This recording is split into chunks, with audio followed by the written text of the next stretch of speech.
Hai, Assalamualaikum warahmatullahi wabarakatuh. Buat kalian para pejuang cinta yang mendengarkan podcast ini, semoga selalu diberikan perlindungan dan rahmat oleh Tuhan Yang Maha Esa. Yang namanya penyesalan itu munculnya di belakang, bukan di depan. Kalau di depan itu namanya pendaftaran. Lucu. Seperti itulah jokes receh yang gue dengar akhir-akhir ini tentang penyesalan. Perlu kalian pahami bahwa penyesalan itu terjadi karena ada kerugian. Kalau nggak rugi, nggak bakal nyesel. Contohnya, lu jual handphone yang masih untung laku 500.000 dengan kondisi yang minusnya banyak. Saat handphone itu telah terjual, lu nggak ada penyesalan sama sekali karena budget yang lu dapatkan sebesar 500.000 itu lebih dari cukup untuk menghargai hilangnya handphone lu. Atau contoh yang kedua, ada barang yang hilang. Nah, barang yang hilang ini sudah lu gantikan dengan yang lebih baik.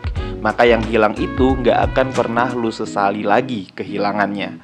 Nah, jika kedua contoh ini kondisinya dibalik, ketika barang yang lu jual itu ternyata masih bagus banget tapi cuma dihargai 500.000, ketika barang yang hilang itu adalah barang yang diperlukan dalam kehidupan sehari-hari dan lu nggak ada gantinya, maka yang muncul adalah penyesalan. Kenapa handphone kemarin gue jual ya?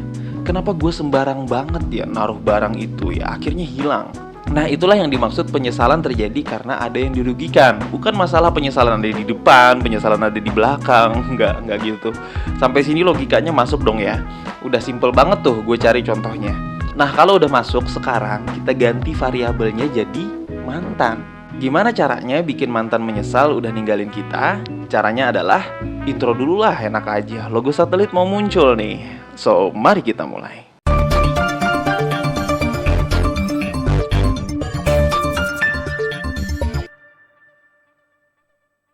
Kalau kalian udah ngaku paham dengan logika yang gue sampein di intro tadi, harusnya video ini gak terlalu panjang. Harusnya. Karena kita sudah menemukan alasan kenapa kita ditinggalin dan kenapa kita gak disesalin sama dia. Yaitu adalah kita kurang bernilai lagi di mata dia. Akhirnya dia ninggalin kita. Ada kekurangan dari diri kita yang dia udah gak bisa dan sanggup untuk menerima itu lagi.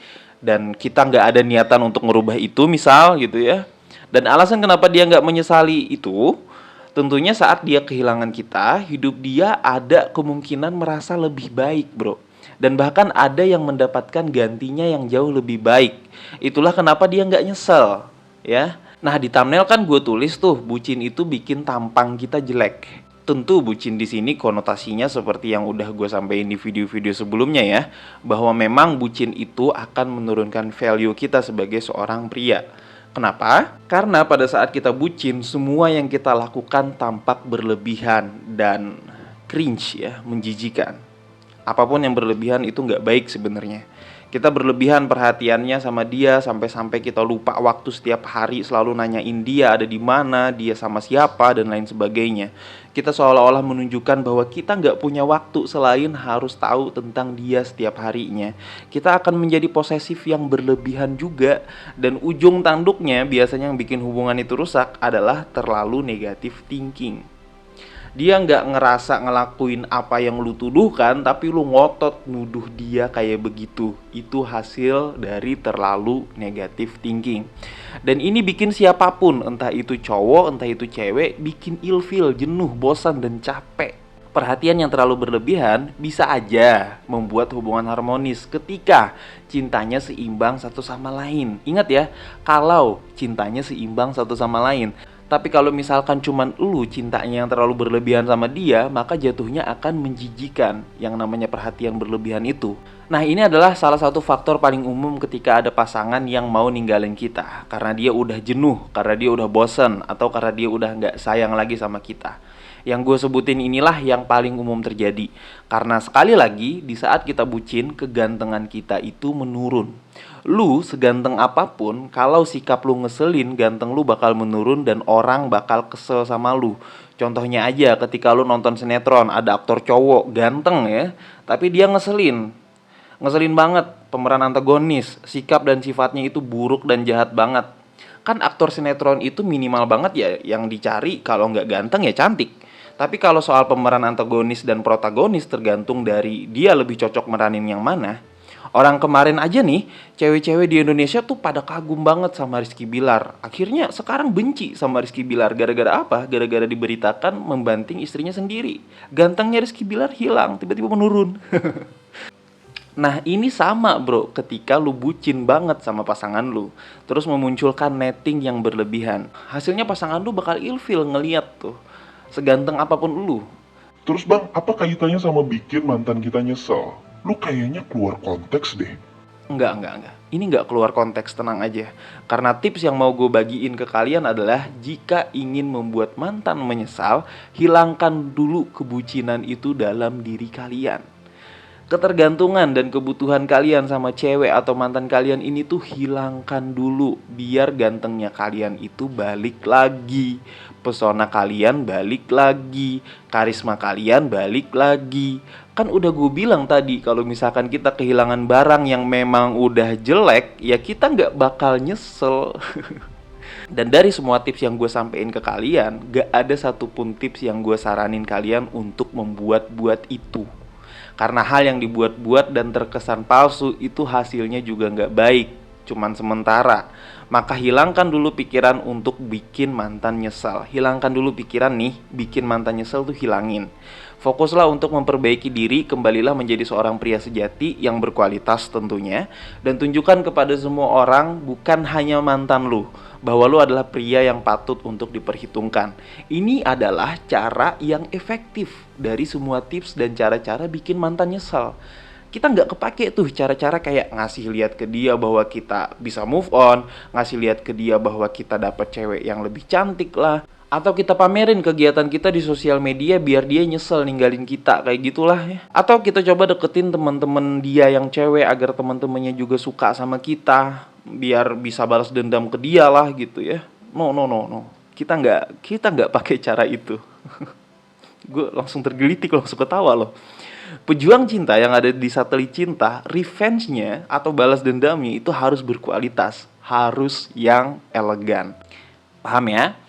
Ini kalau misalkan faktornya karena cewek emang gak sayang lagi sama kita ya. Tapi kalau faktornya karena dia selingkuh misal, kalau misalkan pasangan lu selingkuh dari elu dan akhirnya dia memilih selingkuhannya dibanding elu, saran gue jangan berpikir untuk membuat dia nyesel ya.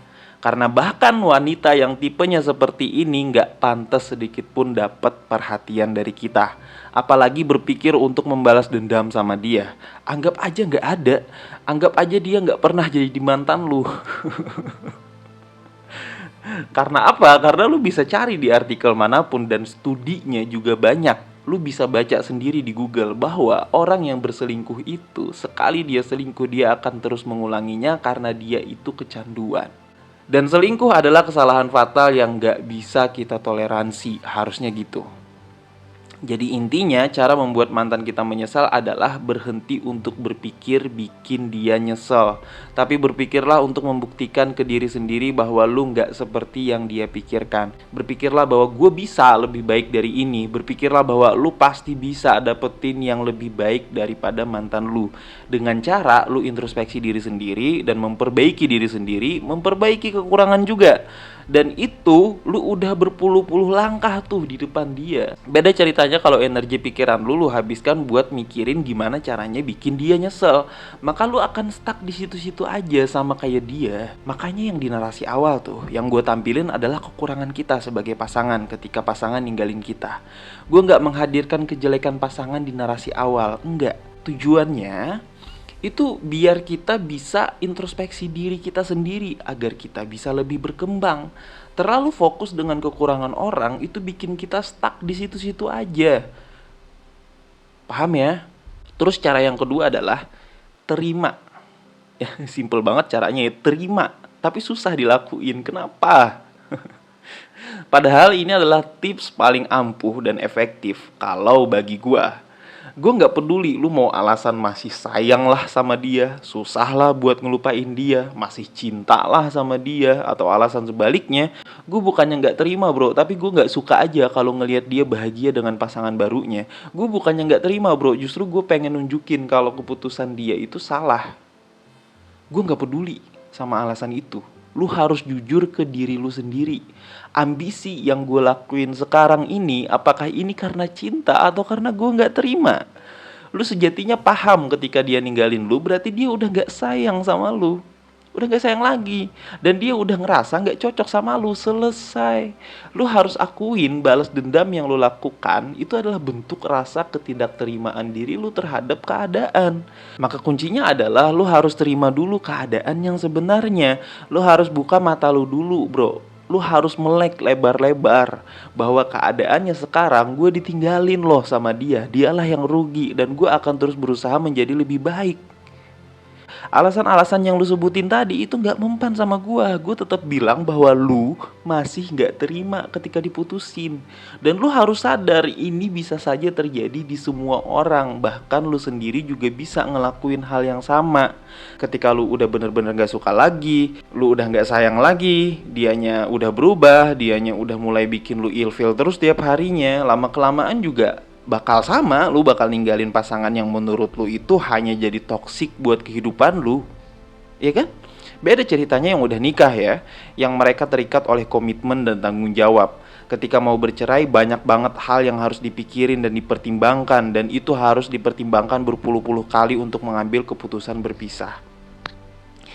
Nah, kalau misalkan lu belum nikah, seperti yang gue bilang tadi, apa yang lu alami sekarang adalah hal yang normal terjadi dan hampir semua orang mungkin pernah merasakannya. Jadikan mindset ini sebagai bahan buat lu menerima keadaan bahwa orang lain juga ngerasain loh gitu loh. Kok gue jadi ngomel-ngomel ya? Stop ngebucin, buka mata lu lebar-lebar dan terima kenyataan bahwa ada memang kekurangan dari diri lu yang membuat dia pergi. Terima itu, rubah kekurangan itu, pahami kekurangan itu dan jadilah lebih baik.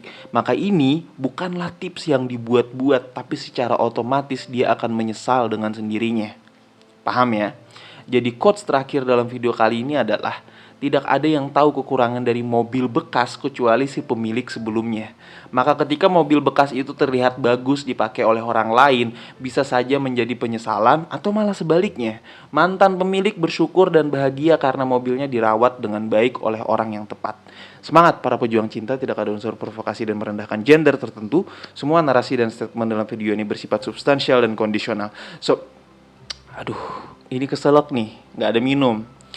Semoga bermanfaat dan jangan lupa bahagia.